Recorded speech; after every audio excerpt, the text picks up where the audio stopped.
It's February 14th, 1929. Chicago is cold, quiet, and then the quiet shatters. 7 men are forced against a wall. A split second later, gunfire, screams, silence. And as the city gasps for air, one name spreads like smoke through every neighborhood: Al Capone. But here's what makes this story even darker. Capone isn't there. He's not even in Chicago. He's hundreds of miles away, in Florida's smiling for photographers, looking clean, calm, almost harmless. And that's the real mystery of Al Capone. How does a man become the face of violence, even when he's not in the room? Chicago in the Prohibition era is a city living 2 lives. By day, it's factories, families, church bells, and corner stores. By night, it becomes a hidden empire of speakeasies and backdoor deals, because alcohol is illegal, but thirst is not. And when something is illegal, but everybody still wants it, someone always gets rich. That someone is a growing network of gang leaders. They don't call themselves criminals. They call themselves businessmen. They talk about supply, routes, territory, and expenses. And when negotiations fail, the final language is fear. On that Valentine's Day morning, the massacre isn't just a killing. It's a message to the whole city. There is a new kind of power, now organized, ruthless, and untouchable. The newspapers explode. People don't just want answers. They want a villain. And the villain already has a famous face: Al Capone. The sharply dressed boss everyone recognizes. Reporters print his name in huge letters. Citizens whisper it like a curse. Mothers warn their sons with it. Politicians pretend they hate him, while secretly benefiting from the money that flows around him. Capone becomes the symbol of Chicago's nightmare. But that symbol started as a kid. Alphonse Capone is born in Brooklyn, New York, in 1899. His parents are Italian immigrants trying to build a real life in a hard place. The neighborhood doesn't give you much, and it doesn't forgive weakness. As a boy, Al isn't born a monster. He's not a movie villain. He's a street-smart kid with quick eyes and a faster temper. He learns early that respect is currency, and if you don't have it, people take everything else. School doesn't last. Al clashes with a teacher, gets in a fight, and walks away from classrooms forever. Not because he's proud, but because he's already decided the world won't hand him anything. He'll take what he needs. He works small jobs. He runs errands. He watches older guys in suits who seem to own the sidewalks. And slowly, he drifts toward the local gangs, places where a kid can feel powerful, protected, important. Then comes a moment that brands him for life. One night, Al makes a crude comment to a woman at a nightclub. Her brother hears it. A blade flashes. Al's face is cut deep. The scar becomes permanent. From that day forward, he carries a mark the world can see. People call him Scarface. Capone hates the nickname, but the world doesn't care what you hate. The world only cares what you become. Capone begins working under men who understand crime like an industry. He learns how money moves. He learns how fear moves faster than money. He learns that the strongest man isn't always the one with the biggest fist. Sometimes it's the one who can make 10 men move with one phone call. Then opportunity pulls him away from New York. Chicago is calling, not because it's safer, because it's larger, richer, hungrier. And at the center of that hunger is a new legal gold mine: booze. When Capone arrives in Chicago, he finds a city ready to explode. Rival gangs fight for territory. Politicians pretend to keep order. Police departments are stretched thin and sometimes bought outright. Capone isn't the top boss yet, not even close. But he's dangerous in a different way. He's organized, ambitious, and willing to do what polite people won't. And he understands something most men never learn. If you control what people crave, you control the city. Here's the strange part. While the city fears him, many ordinary people also admire him, because Capone doesn't look like a thief hiding in an alley. He looks like a success story. He wears expensive suits. He tips well. He smiles. He shakes hands. He gives money to charities. He opens soup kitchens when times get tough.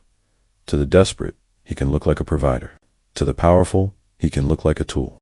To his enemies, he looks like a storm that never stops coming. And the public doesn't know what to believe in until blood hits the wall on Valentine's Day. After the massacre, the city changes. The government can't ignore him anymore. Federal agents start watching. Newspapers stop treating him like a celebrity and start treating him like a national threat. Capone has built an empire, and now that empire has a spotlight on it, and spotlights are dangerous because they show you where to aim. He arrived in Chicago carrying two things that followed him everywhere: his reputation and the scar on his face. People stared at it. Some people respected it. Some people mocked it. Al hated the nickname Scarface, but he understood what the scar could do. It could stop a joke before it started. It could end an argument before it became a fight. He came to Chicago because the past in New York was getting heavy. He had made enemies. He had been too loud, too bold, too close to violence. And when a young man lives fast, the streets start keeping score. Chicago offered something different, a bigger game, but he was not the boss, not even close. In Chicago, the power sat behind desks, not only behind guns. The city had businessmen who acted like gangsters, and gangsters who acted like businessmen. The men who truly ran things did not always pull the trigger. They pulled strings, and the string pullers had names. People spoke carefully because speaking too freely could bring trouble. Al quickly learned who mattered. He learned about Johnny Torrio, a quiet, sharp-minded leader who believed crime should run like a company. Torrio did not like chaos. He liked plans, rules, discipline. He was not interested in being famous. He was interested in winning. Torrio looked at Capone and saw something useful: a young man who could follow orders, handle pressure, and do what softer men could not. So Al worked his way into Torrio's world, not as a king, but as a tool. At first, the jobs were simple: carry messages, watch doors, keep eyes open, make sure business went smoothly. But in this kind of work, smoothly often meant something ugly was being prevented. Al learned quickly that in Chicago, violence was not random, it was a method. If a rival tried to steal customers, intimidation followed. If a business refused to cooperate, threats followed. If threats failed, something worse followed. Al did not invent this system. He stepped into it, and he learned how it worked faster than most. One night, Al stood outside a busy club and watched important men walk in like they owned the world. They laughed. They ate. They drank like the law did not exist. A policeman nodded at the door and kept walking, pretending he saw nothing. Al understood then. This city was not controlled by laws. It was controlled by deals, and deals could be bought. But Chicago was not stable. It was a city ready to break. Different crews wanted the same things: money, territory, respect. Every deal had a risk, and every risk had a cost. The harder Al worked, the deeper he went. The deeper he went, the more he realized there was no clean exit. He also learned a second truth: a gangster could survive bullets, but he could be destroyed by betrayal. In Torrio's circle, loyalty was spoken about like family, but loyalty was really business. A man was loyal as long as the money flowed and the pressure stayed controlled. Al's job became more serious. He became a trusted enforcer, someone who could solve problems, not always with violence, but with presence, with fear, with the kind of confidence that made people back down. He was good at it, too good, and that made him valuable, but it also made him visible. And in Chicago, visibility was dangerous. There was another side to Al that most people never wanted to imagine. He was not only a street fighter, he was also a husband, a father, a man who could sit at a table and try to act normal. He had a family who depended on him. He wanted them safe. He wanted them respected. He wanted to give them a life his parents never had. But the money that built that life was dirty money, and that tension sat inside him like a weight. Sometimes, after a long night, he would look at his own hands and feel something he never admitted out loud. Fear, not fear of being hurt, fear of becoming the kind of man his future child would one day be ashamed of. But then morning would come. The phone would ring. The city would demand his attention again, and he would put on the suit and return to the machine. Because in his world, stopping meant falling, and falling meant dying. Around this time, the air in America was changing. People talked about morals and crime and clean living. Politicians argued about alcohol like it was poison. Some believed banning it would save the country. Chicago listened to these speeches and laughed quietly, because the city knew something: the lawmakers. refuse to understand. If you ban something people want, you do not erase it. You only make it more expensive. And when something becomes more expensive, criminals do not run away. They run toward it. Al Hurd whispers about what was coming: national prohibition, a new law, a new era, a new black market. To most people, it sounded like punishment. To men like Torrio and rising men like Capone, it sounded like a business plan. He has learned the rules. Money moves faster than truth. Fear moves faster than money. The man who controls the supply controls the streets. But the biggest rule is still ahead. Because when prohibition begins, Chicago will not dry out. It will drown in profit. The year is 1920. America changes overnight. A new law arrives with big promises and clean words. Alcohol is banned. Politicians call it a moral victory.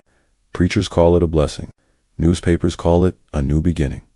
But on the streets of Chicago, the reaction is simple. People still want to drink. And when people want something badly enough, they do not stop. They only become quieter. They find back doors. They find secret rooms. They find men who can deliver what the law cannot. This is the moment Al Capone has been waiting for without even knowing he was waiting for it. Because prohibition does not kill the alcohol business. It upgrades it. Now liquor is not just a product. It is power. In dim basements and hidden bars, the city creates a new world, the speakeasy world. The music plays softer. The doors are locked tight. A code word is whispered. A doorman checks faces. And once inside, people drink like the future is not guaranteed. Every bottle sold in that room becomes a risk. And every risk creates a price. That price becomes profit.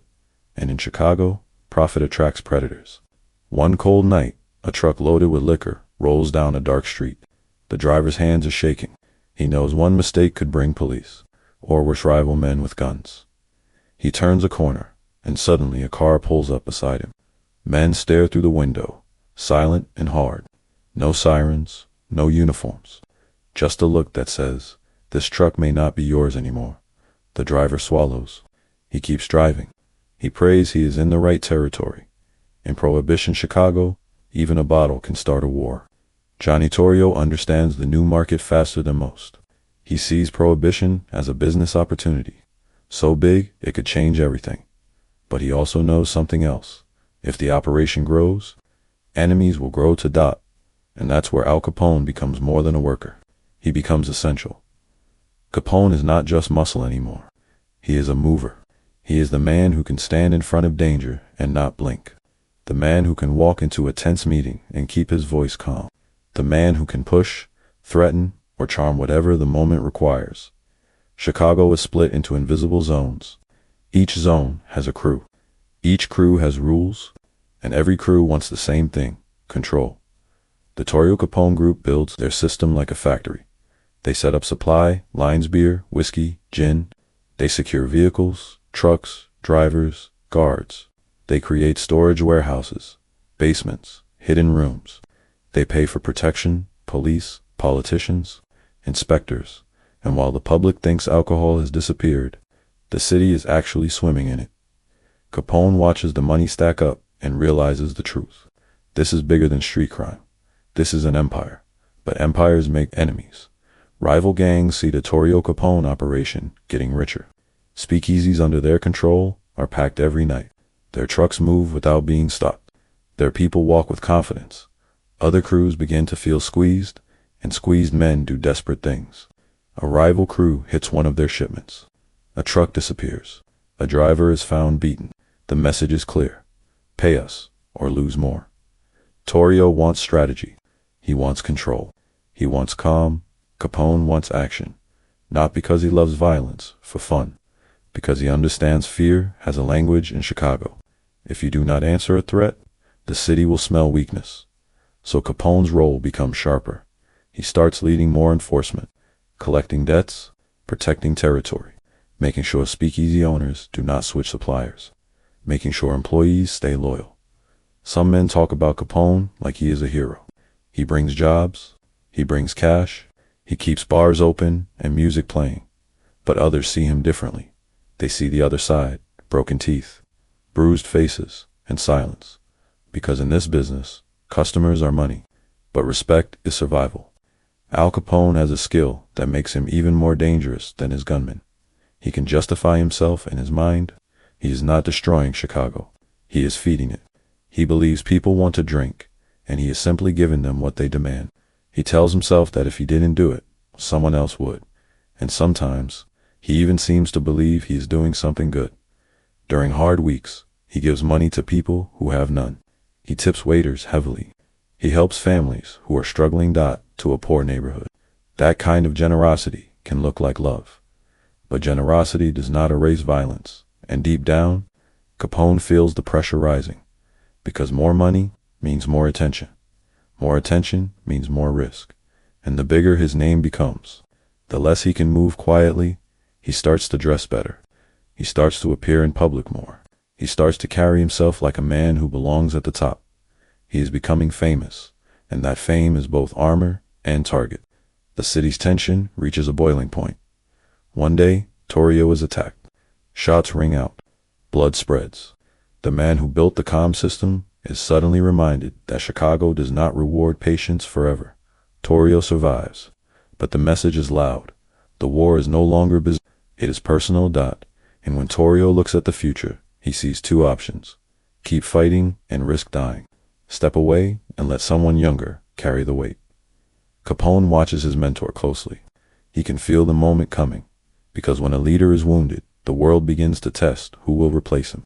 After Torrio's attack, everything shifts. Capone becomes more than a rising star. He becomes the obvious successor. He now understands the full picture: supply, corruption, protection, and fear. He has the confidence to face rivals and the charm to face the public. He knows how to win friends and punish enemies, and the city feels it. Chicago whispers a new truth. Al Capone is not just part of the machine. He is becoming the machine. Chicago was no longer a city with crime. It was a city with armies. By the time Al Capone's name started floating through every bar and newspaper, the streets had already chosen sides. Some neighborhoods felt safe only because one crew controlled them. Other neighborhoods felt dangerous because two crews wanted them. And when two crews want the same territory, the city pays the price. Capone understood something that many men learned too late. In Chicago, peace was not normal. Peace was a short break between attacks. One night, Capone sits inside a restaurant. The place is warm, loud, full of smoke and laughter. He looks relaxed, like a man enjoying success, but his eyes are always moving. He notices a small change in the room, a strange silence in one corner, a waiter who walks too fast, a door that opens and closes like it is hiding something. Then it happens. A burst of gunfire tears through the front of the building. Glass explodes. People scream and drop to the floor. Chairs flip. Plates shatter. Capone doesn't freeze. He dives. He hits the ground hard. Crawling behind cover, his heartbeat pounding like a drum. Bullets slam into wood and walls. A second earlier, a bullet could have taken his face off. This isn't random violence. This is a message. Someone wants him dead. And Capone now knows the truth. He is not just fighting for money anymore. He is fighting for breathing. After the shooting, the story spreads. People whisper that Capone was lucky. Others say he was protected. His men tighten security. Meetings move to safer places. Cars travel in groups. Strange faces are followed. Capone's rivals watch closely. They understand the rules too. If you can remove the king, the whole board changes, so the attacks continue. Always against Capone directly, but against the people around him. A speakeasy owner is threatened. A driver disappears. A warehouse catches fire. It becomes a chess game where the pieces bleed. At the center of it all is a rivalry that grows hotter every week.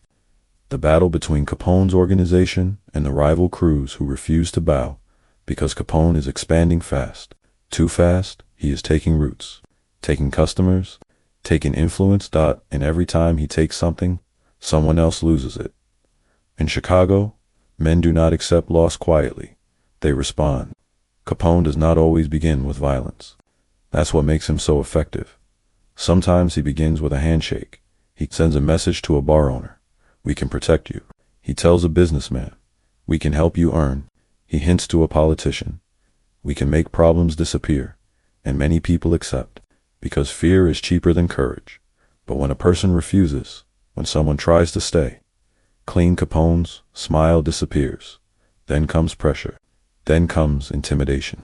And if needed, comes the final step. This is not chaos to Capone. This is structure. In his world, violence is a tool kept in a drawer. He doesn't use it for fun. He uses it to keep the machine running. And that machine is now huge.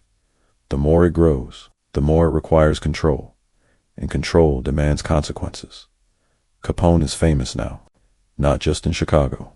Across the country, he can't walk into a public place without people turning their heads. Some stare with curiosity. Some stare with hate. Some stare like they are looking at a movie star.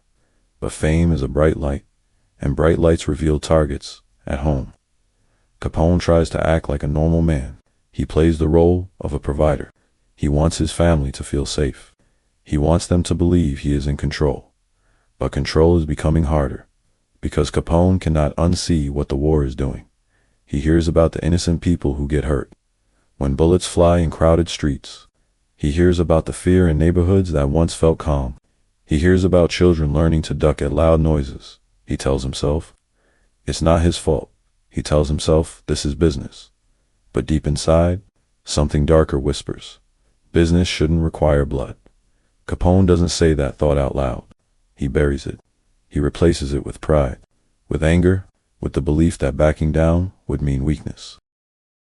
And weakness is not allowed. Still, there are moments, quiet moments, when Capone sits alone and feels something close to loneliness. Because to be a boss means one painful thing. Everyone near you wants something from you, and everyone far from you wants to destroy you. One evening, Capone holds a private meeting. The room is closed. The windows are covered. His top men sit around a table. A new rumor is moving through the streets. Someone inside his circle is leaking information. A traitor. Capone listens to his men talk. He watches their eyes. He watches their hands. He watches who speaks too fast and who speaks too little. He understands. Betrayal better than most, because betrayal doesn't come from enemies. It comes from people who once ate with you. The meeting ends, but Capone's mind stays sharp. He starts testing loyalty. He changes plans at the last minute. He gives different information to different people just to see what comes back to him. And the more he tests, the more paranoid he becomes. Because if there is a traitor, Capone can't just punish them. He must make an example so loud that nobody ever tries again. By now, Al Capone had what most men dreamed about: money, power, control. But in Chicago, success never arrived alone. It always brought a shadow, and Capone's shadow was getting bigger, because his name was no longer only whispered in back rooms. It was printed in newspapers, spoken on street corners, argued about at dinner tables. Some people called him a monster. Some people called him a genius. And Capone understood something dangerous. If the world is going to watch you, you might as well control what it sees. A crowd gathers outside a building. Reporters lift their notebooks. Cameras are ready. Then Capone appears, not hiding, not running. He walks out like a celebrity, clean suit, perfect hair, calm face.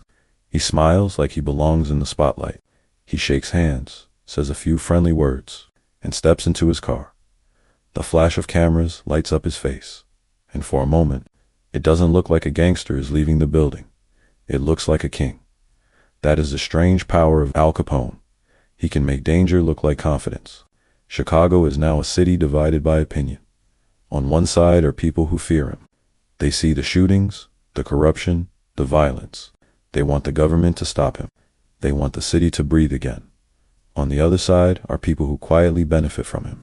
Speakeasy owners, drivers, workers, musicians, bartenders, even families who take his money when times get hard to them. Capone looks like a provider, because Prohibition has created a broken world. Jobs are not guaranteed. Food is not guaranteed. Rent is not guaranteed. But Capone's money feels guaranteed. And in a desperate time, many people choose what feels certain over what feels right. Capone knows this, so he starts shaping his image like a businessman. He talks about service and demand. He tells people he is only giving the public what it already wants. He doesn't say crime. he says business. And the scariest part is this. Some people believe him. Capone begins doing public acts that look generous. He tips large. He funds community help. He makes donations. He smiles for reporters. He acts like the city is lucky to have him. But behind the scenes, the same machine keeps moving. Speakeasies still need protection. Debts still need collecting. Enemies still need pressure. Capone is running two lives at once. A public life with cameras and charm. A private life with threats and fear. And the more famous he becomes, the more valuable his public image becomes. Because image can protect you if you look untouchable. People hesitate to attack you. If you look popular, officials hesitate to move against you.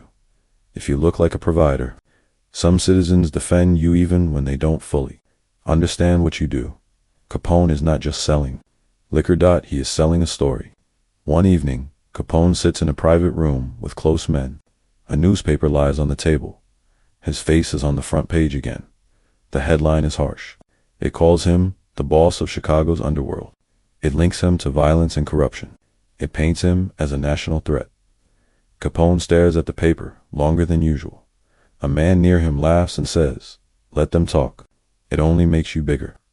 But Capone doesn't laugh because he understands something the others don't. When you become a headline, you become a target for people who need a victory, and the government is starting to need a victory. There are meetings happening behind closed doors. City leaders are embarrassed.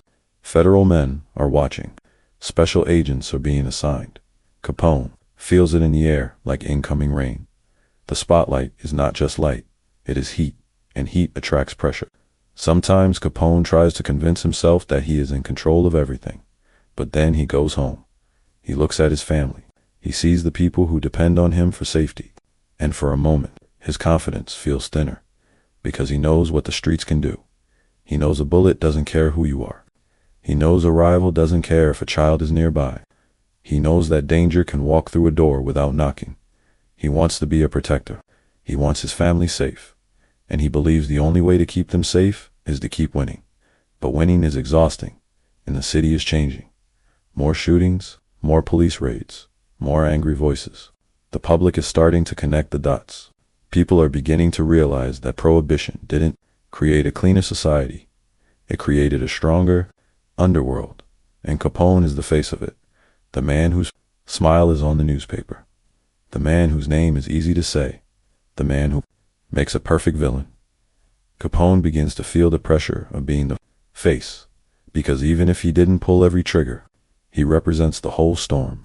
Capone's rivals still want him dead, but now there are enemies in suits too. Government men are working differently. They are not just chasing guns. They are chasing paper records, money trails, hidden payments. Capone hears the rumors. Agents are watching who enters buildings. Agents are tracking shipments. Agents are building cases. Capone tries to stay ahead. He changes routes, changes meeting places, tightens rules. But the harder he squeezes control, the more the machine depends on him. And when a machine depends on one man too much, that man becomes the weakest point. Capone's fame is growing, so is his risk. Chicago had seen violence before.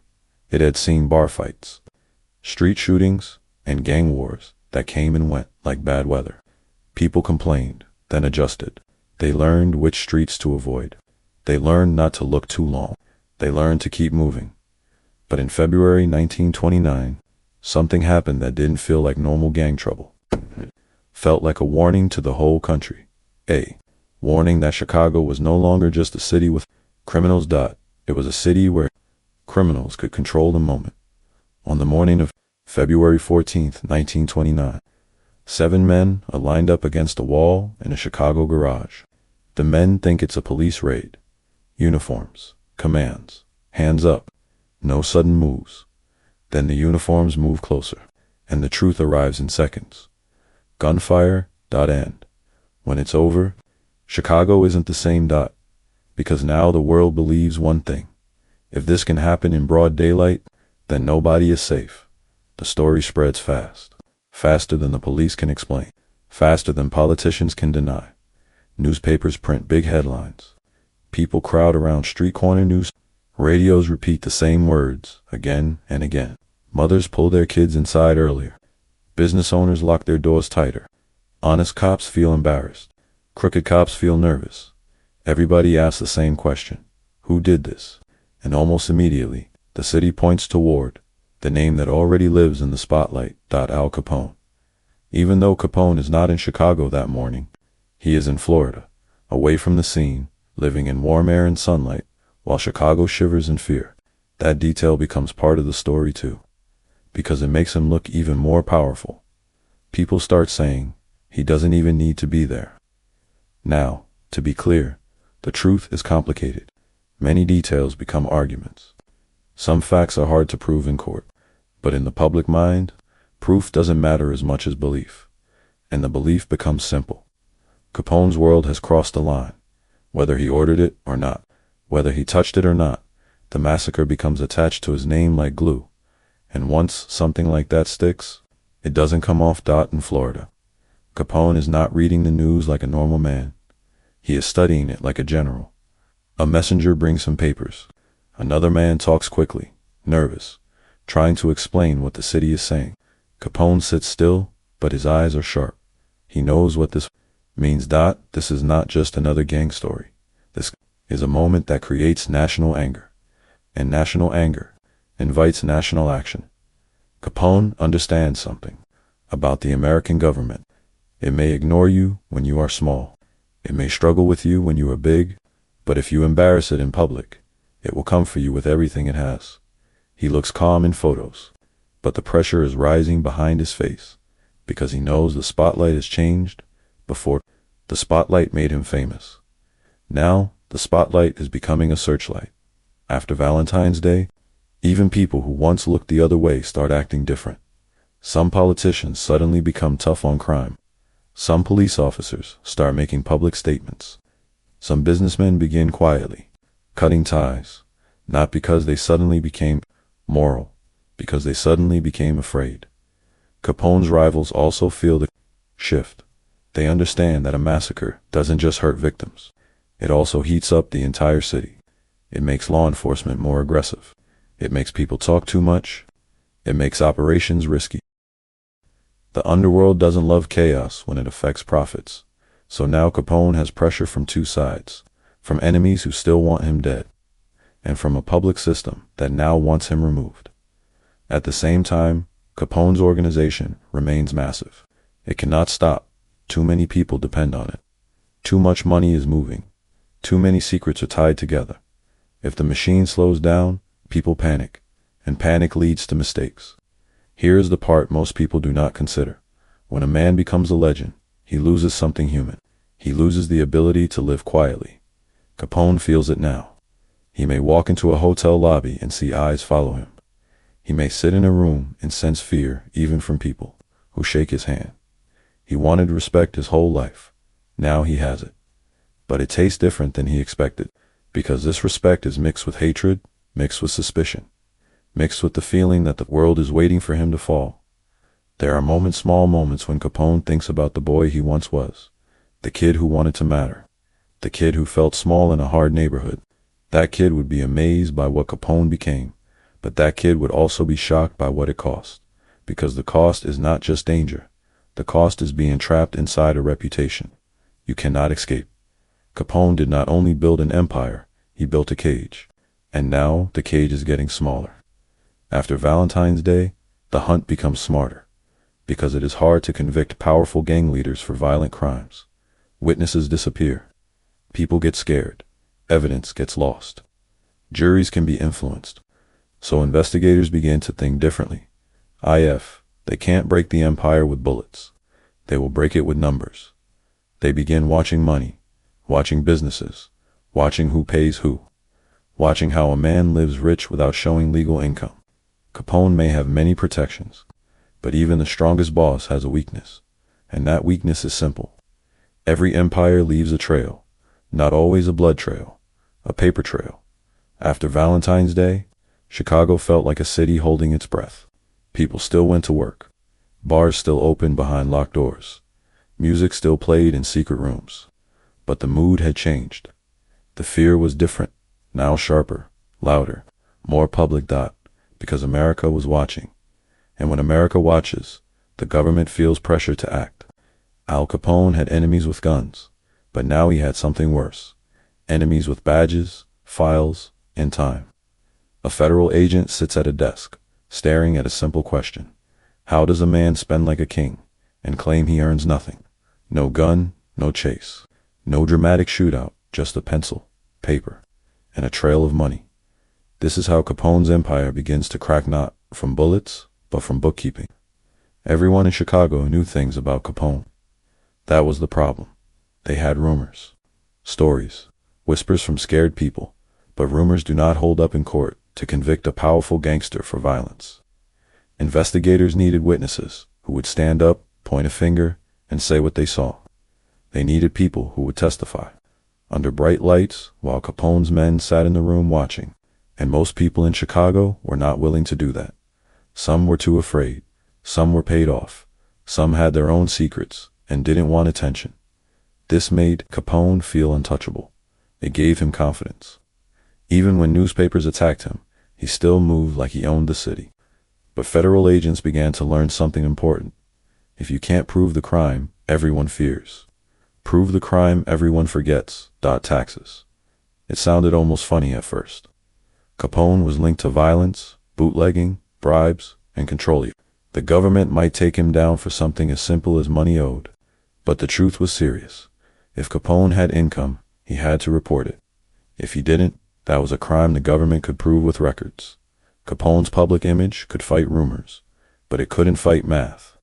Agents started observing Capone like he was an entire city by himself. They watched what he wore: fiend suits, expensive shoes, jewelry that screamed wealth. They watched where he ate, where he traveled, who greeted him. They watched the hotels he stayed in and the parties that never seemed to end. Every detail mattered, because every luxury raised the same question again. Where is the legal money coming from? Capone enjoyed being seen. He liked attention. He thought it showed power. But the more he showed off, the more evidence he accidentally created. To federal men, his lifestyle wasn't impressive. It was useful. Capone's organization didn't keep neat office records with his name stamped on every deal. The money moved through many hands. Businesses used cash. Payments were hidden. Names were swapped. Middlemen existed for a reason. And yet, even the smartest criminal system has weak points. Drivers talk. Bookkeepers get sloppy. A frightened worker saves a receipt. A rival flips sides. A small mistake repeats, and repetition creates a pattern. That is what investigators needed: patterns. They started building a picture with small pieces. Not one big smoking gun, but hundreds of small details. A payment here, a purchase there, a property, a stack of cash linked to a business that shouldn't have that much cash.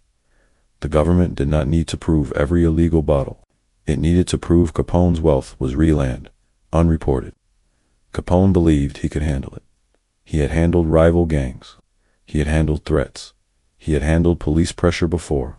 He had connections. He had money. He had people who could fix problems. So when he heard federal agents were watching finances, he didn't panic. He laughed it off. He told people the government didn't understand the streets. He acted like the law was always a step behind him.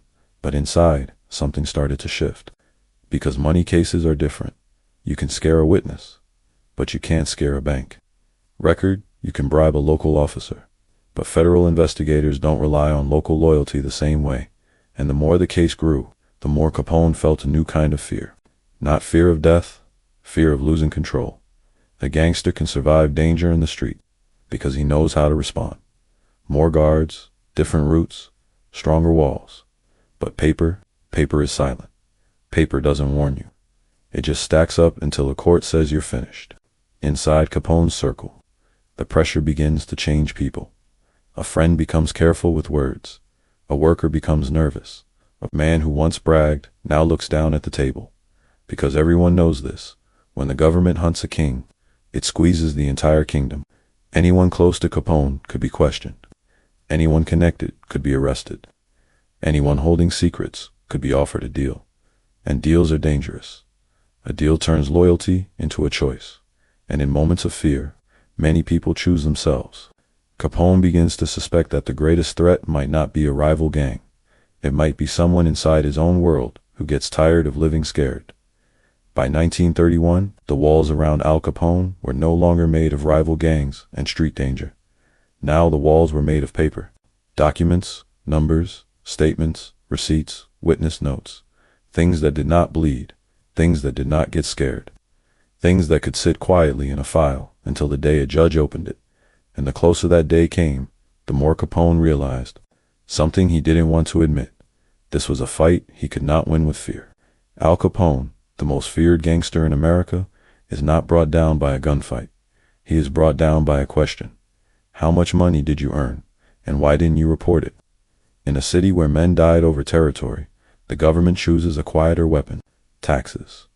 And that quiet weapon is about to cut deeper than any bullet. Capone had ruled streets. He had ruled speakeasies. He had ruled rooms where people lowered their voices when he entered. But the courtroom was different. In court, the rules were not his. In court, the power belonged to the system.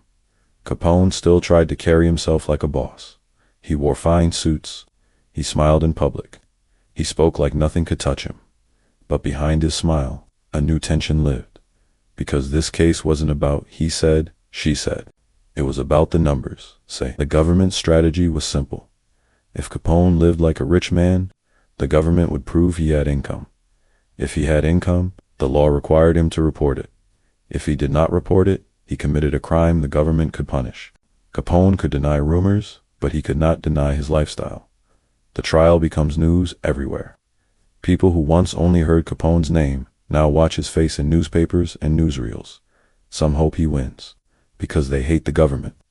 Some hope he loses, because they hate what Chicago became. Capone is no longer only fighting for himself.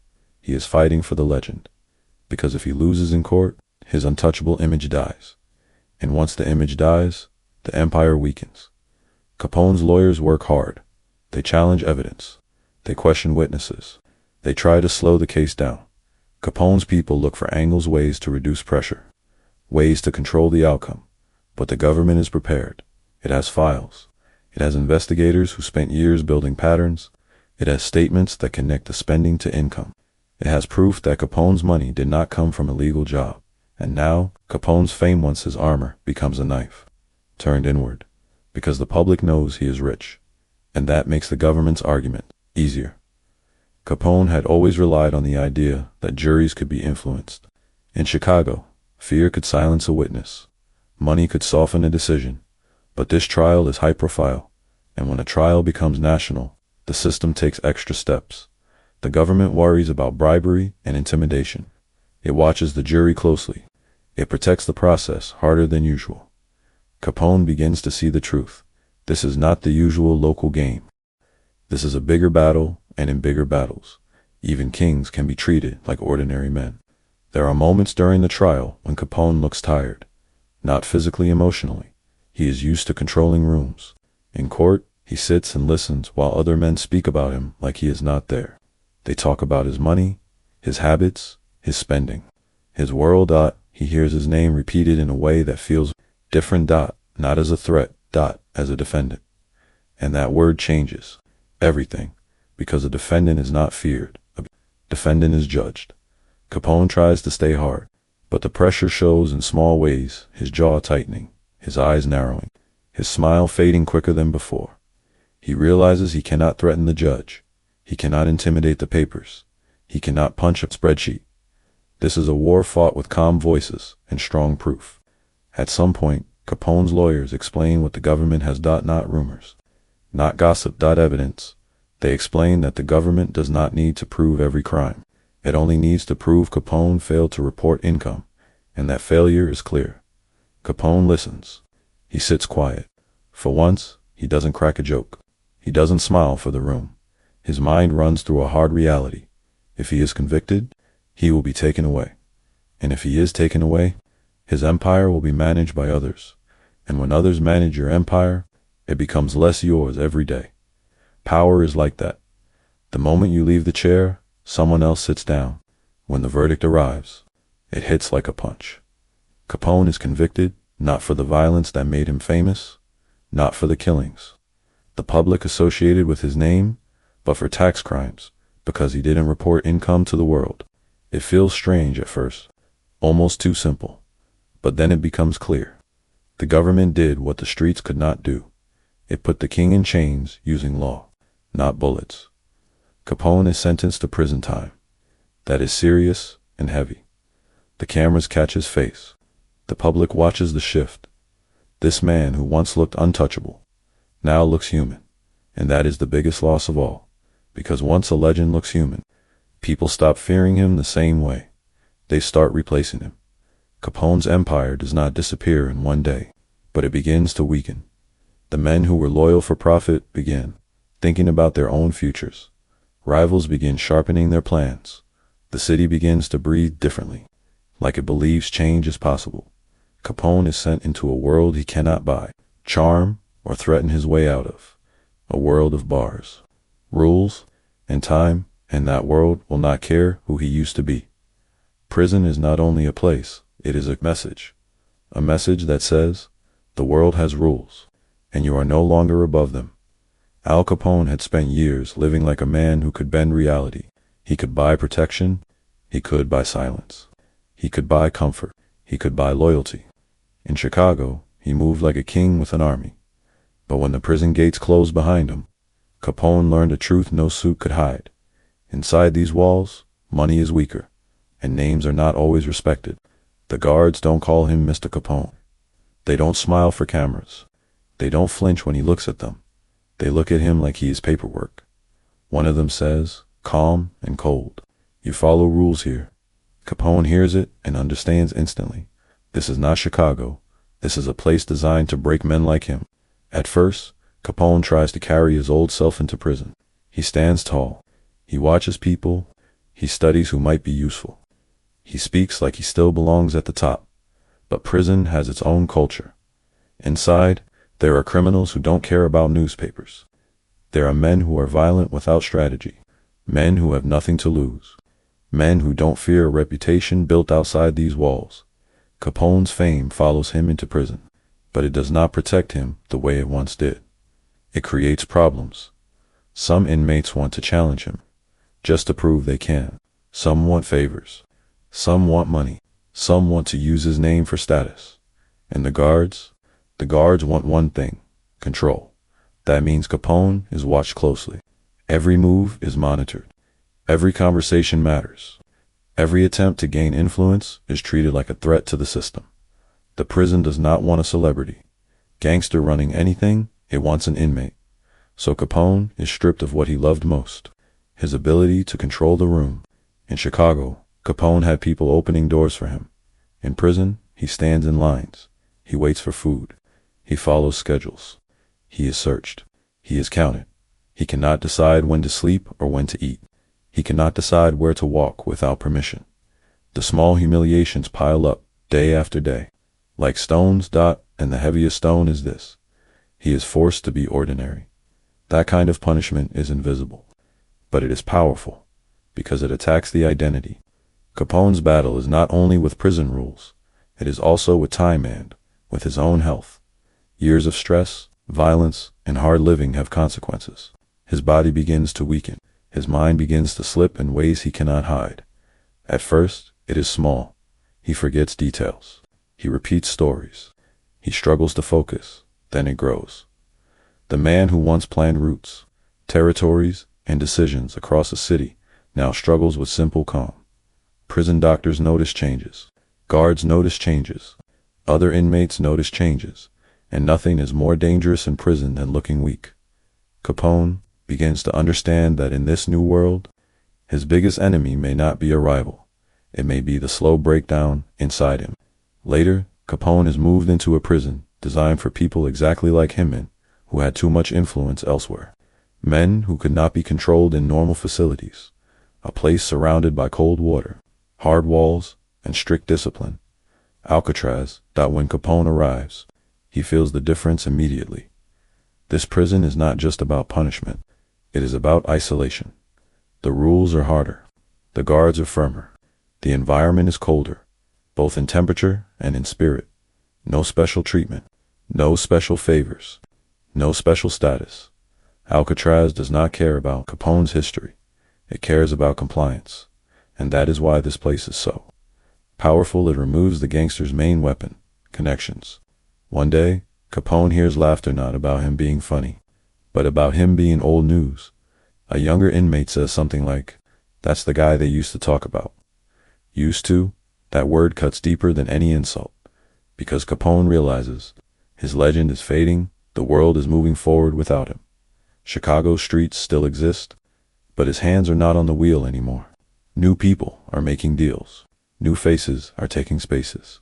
The empire he built is changing shape, and he can't stop it. And the most painful part is this: he knows it is happening, but he is trapped. At night, when the prison grows quiet, there is nothing left to distract him.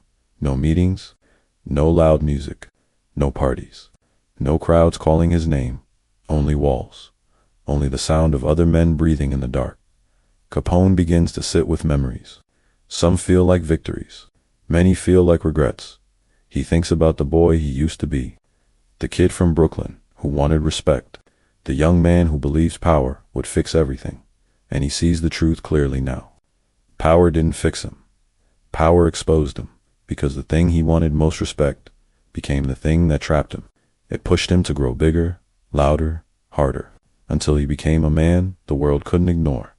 And when the world couldn't ignore him, it came for him. Now, in the quiet, Capone feels something he rarely let himself feel. Emptiness, not because he lost money, because he lost meaning, because without the empire, he must face one question: who is Al Capone without fear around him? And the answer is not as strong as he once imagined. When most people imagine the end of a gangster story, they imagine a loud ending, gunfire, sirens, a final stand in the street. But Al Capone's ending is the opposite. It is quiet, not because the world forgave him, but because the world moved on after years behind bars. Capone finally steps out of prison. The gates open. The air feels different. The sky looks wider. A free man is supposed to feel strong in that moment, but Capone does not walk out like a king returning home. He walks out like a man returning to a life that no longer belongs to him. Capone is free, but he is not powerful. He is outside the walls, but the walls are still inside him. He looks around and realizes something terrifying. The world is not waiting for him. It kept going without him. Capone's body is weaker now. His mind is not as sharp. His famous confidence is no longer natural. It is something he has to force. People still recognize his name, but it doesn't carry the same weight. It sounds more like history than fear. Chicago has changed. The underworld changed too. New men stepped into the spaces Capone once owned. New alliances formed. New power grew. That is how crime works. It does not stop because one man falls. It simply changes hands. Capone once believed his empire was built so strong it could survive anything. But the truth is simple. An empire built on fear cannot survive without the person everyone fears. And without Capone present, his influence fades fast. He is no longer the center of the storm. He is just a memory of the storm. Capone tries to live differently now. He wants peace. He wants quiet. He wants safety, so he returns to Florida. Not as a vacation, as an escape. Even in Florida, the reputation follows him. People stare. Some people whisper. Others look away like they are uncomfortable. Capone once loved attention. Now, attention feels dangerous, because he is older and weaker, and he can't respond the way he used to. He can't fight every rumor. He can't threaten the whole world into silence, so he chooses distance. He stays close to home. He avoids crowds. He keeps his circle small, and slowly, the story changes again. Once, Capone's name meant power. Now, Capone's name becomes something else, a warning. The hardest part of Capone's ending is not poverty. It is not even prison. It is what remains when the noise is gone. Capone used to wake up to movement phone calls, meetings, guards, plans. His life was fast and full. Even danger made him feel alive. Now the days are slow.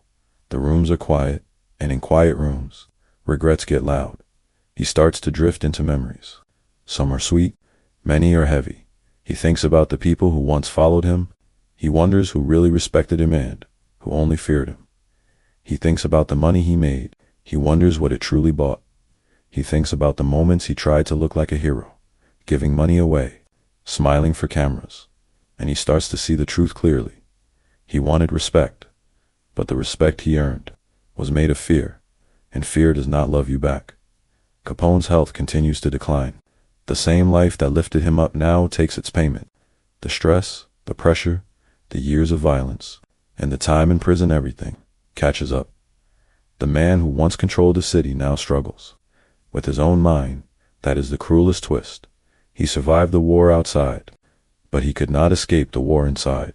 There are moments when Capone is present, talking, almost normal. Then there are moments when he drifts confused, distant, like he is walking through fog. People around him see it. The man they once feared is now fragile, and fragility changes how the world treats you. Some feel pity, some feel nothing. But the underworld does not treat fragility kindly. Capone is not coming back to power. Everyone knows it, so the fear is gone. And when fear is gone, a gangster becomes just another man with a past. Capone spends more time at home, away from noise. The ocean is near. The sun is bright. The world looks peaceful. But peace is not always comfort. Sometimes peace is just emptiness without chaos. In 1947, Al Capone dies in Florida. The headlines still mention him. People still remember him. But the tone is different than it once was. He is no longer the unstoppable boss. He is the fallen boss. And that is how the story ends, not with gunfire, but with time. Time took what bullets could not. Time took the empire. Time took the fame. Time took the mind. And finally, time took the man.